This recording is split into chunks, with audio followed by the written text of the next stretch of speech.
السلام عليكم. ان شاء الله النهارده هنعمل طريقه مختلفه جدا بعيد عن الطبخ.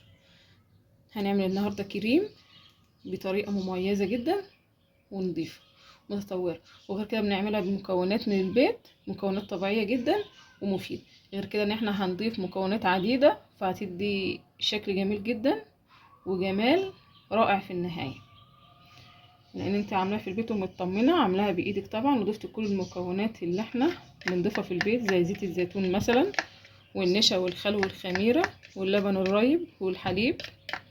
وغير كده ضفنا جوز الهند وفيتامين سي، وضفنا كل يلا بينا نشوف الطريقه مع بعض. بسم الله الرحمن الرحيم. انا معايا لبن رايب ونزلت بكميه من الخميره، بنزل الكميه كلها كده، بقلبها كويس جدا مع اللبن الرايب.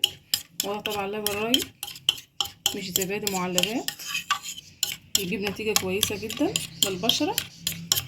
طبعا التركيبة اللي انا هعملها دي مفيدة جدا لأنواع البشرة، غير ان انا عاملاها في البيت ومطمنة كويس جدا وعارفة انا ضفت ايه افضل من الكريمات اللي احنا بنشتريها. بفضل امزجها شوية شوية كده لعند ما الخميرة تتفاعل مع الزبادي بالشكل ده. امسك يعني افضل اقلب فيها كده لمدة مثلا 5 دقايق كده لعند ما تندمج كويس جدا مع اللبن الرايب، لان الخميره محتاجه ان انا اركنها شويه. طبعا بضيف معلقه من زيت الزيتون الصافي تماما،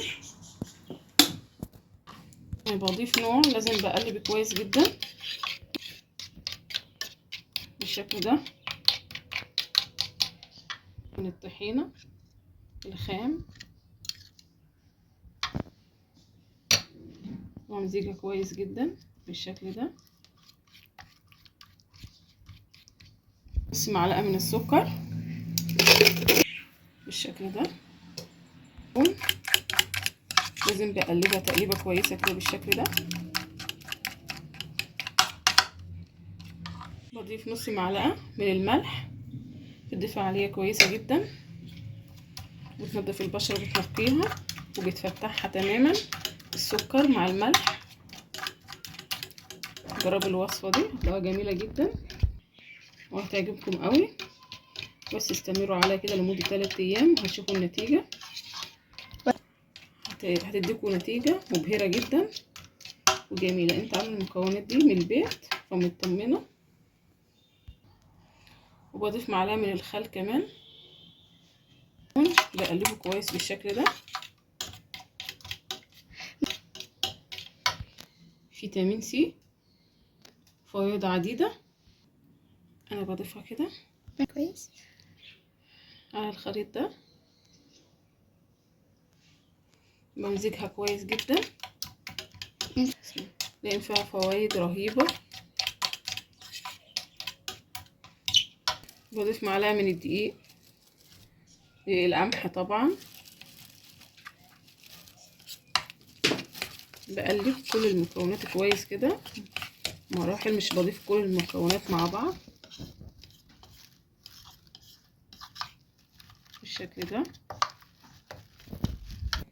وطبعا بضيف معلقه من النشا،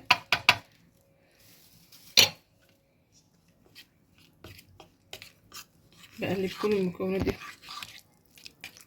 زي ما انتم شايفين.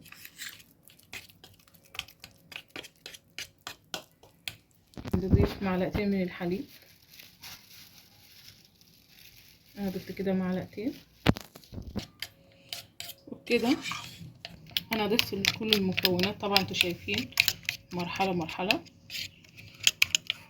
هو طبعا بيكون سميك كويس كده مش ميه ولا حاجه، اهو زي ما انتم شايفين اهي عشان يثبت على البشره.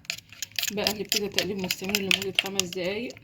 وطبعا انا كنت عامله الكريم ده قبل كده وسبته كده لما يتماسك كويس جدا، انا بضيف منه كميه كده برضو.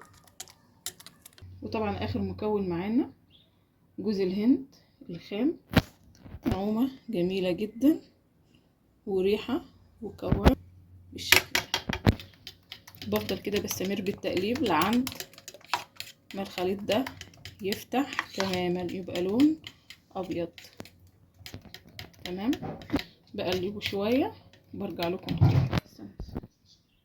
وكده اخر حاجه بضيفها بشرب كده من عصير الليمون بالشكل ده.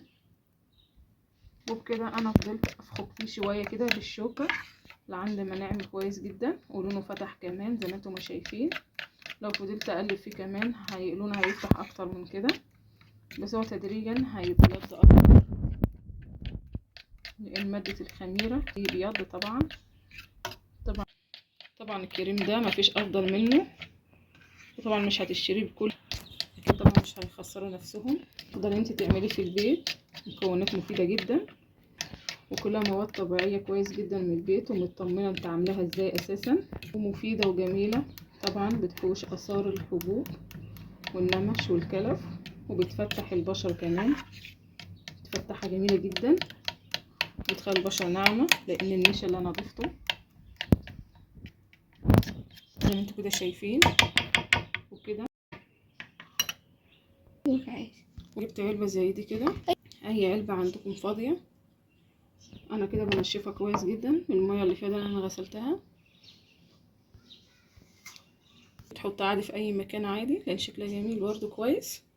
انا بضيف كده الكريم اللي انا عملته معاكم بالشكل ده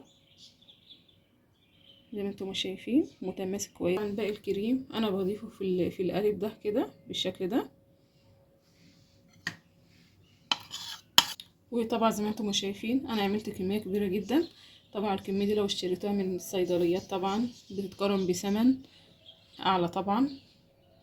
وكده عملناه في البيت بطريقه مميزه جدا، وضفنا عليها كل المكونات زي ما انتم شفتوا الطريقه. وبكده نهايه الفيديو معاكم. اذا عجبكم الفيديو فعلوا زر الجرس وشير عشان يوصل لكم كل جديد. والسلام عليكم ورحمه الله وبركاته.